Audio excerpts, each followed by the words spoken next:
Tata Motors ने अपनी Altroz racer को लॉन्च कर दिया है, जो कि सीधा कम्पीट करती है Hyundai की i20 N-Line के साथ, और इन दोनों ही गाड़ियों में आपको अच्छे खासे फीचर्स ऑफर किए जाते हैं।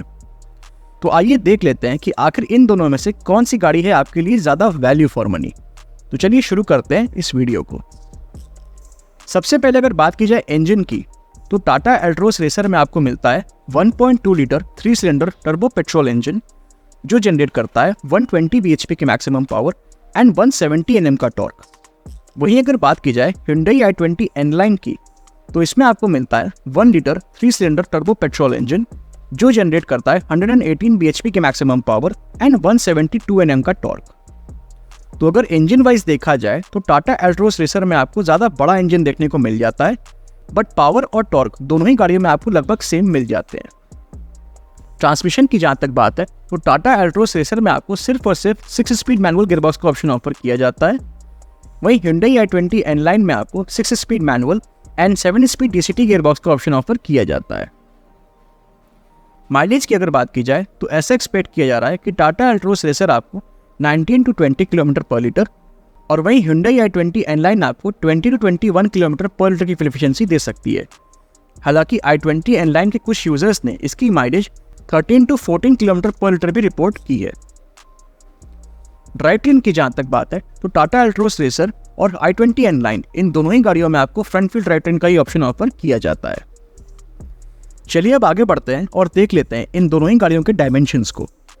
तो अगर बात की जाए लेंथ की, तो टाटा एल्ट्रोस रेसर की लेंथ 3990 mm की है, वहीं i20 N-Line की लेंथ 3995 mm की, जो कि 5 mm ज़्यादा है एल्ट्रोस की लेंथ से।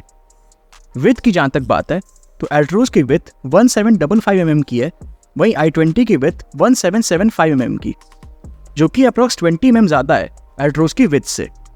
हाइट की जहाँ तक बात है तो एल्ट्रोस की हाइट 1523 mm की है, वहीं i20 की हाइट 1505 mm की। तो यहाँ पर एल्ट्रोस की हाइट 18 mm ज़्यादा है i20 की हाइट से। व्हील बेस की जहाँ तक बात है तो एल्ट्रोस में आपको मिल जाता है 2501 mm का व्हील बेस, और वहीं i20 में आपको मिलता है 2580 mm का व्हील बेस, जो कि अप्रॉक्स 79 mm ज़्यादा है एल्ट्रोस की व्हील बेस से। और व्हील बेस ज़्यादा होने का मतलब है कि आपको रियर सीट पे ज़्यादा लेग स्पेस मिल जाएगा।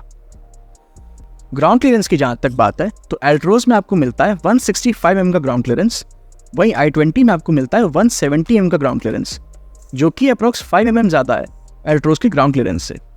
जहाँ तक बात है कैपेसिटी की, तो अगर हम बूट स्पेस को देखने जाएं तो एल्ट्रोस में आपको मिल जाती है 345 लीटर्स की बूट स्पेस, वहीं i20 में आपको मिलती है 311 लीटर्स की बूट स्पेस। तो यहाँ पर एल्ट्रोस में आपको 34 लीटर ज़्यादा बूट स्पेस मिल जाती है। और अगर बात की जाए फ्यूल टैंक कैपेसिटी की, तो टाटा एल्ट्रोस और Hyundai i20 इन दोनों ही गाड़ियों में आपको 37 लीटर्स की फ्यूल टैंक कैपेसिटी मिल जाती है।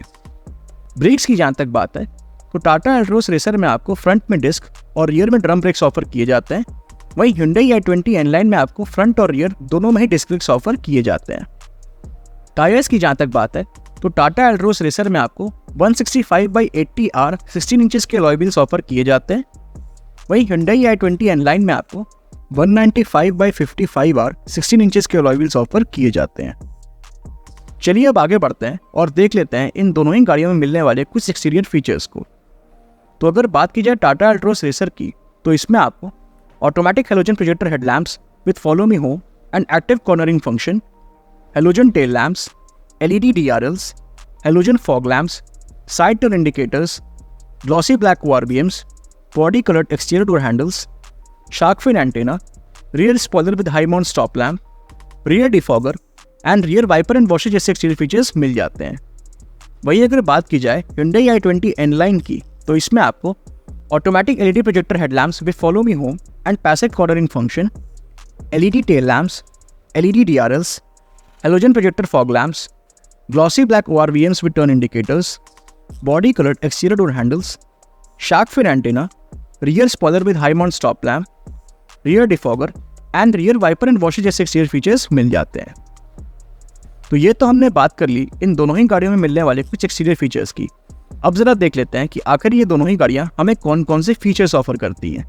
तो सबसे पहले अगर बात की जाए टाटा एल्ट्रोस रेसर की, तो इसमें आपको automatic climate control, rear AC vents, cruise control, push button start stop, tilt steering adjustment, 12 volt power outlet, connected car technology, driver seat height adjustment, leatherite seat upholstery, leather wrapped steering wheel, leather wrapped gear knob, driver armrest with storage, rear armrest, full folding rear seat, front cup holders, cooled glove box, front and rear power windows, electrically adjustable and retractable ORVMs, rain sensing wipers, sunroof, fully digital instrument cluster, 10.25 inches infotainment system with wireless Android Auto and Apple CarPlay, 8 speakers, steering mounted controls, voice command and wireless charging जैसे features मिल जाते हैं।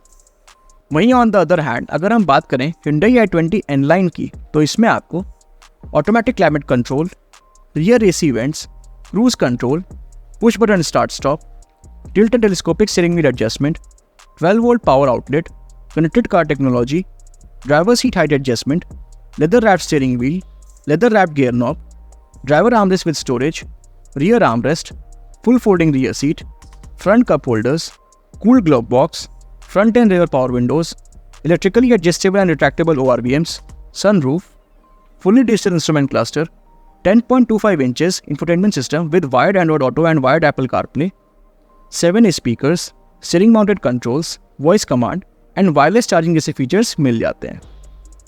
तो ये तो हो गई उन फीचर्स की बात जो हमें कंफर्ट एंड कन्वीनियंस ऑफर करते हैं।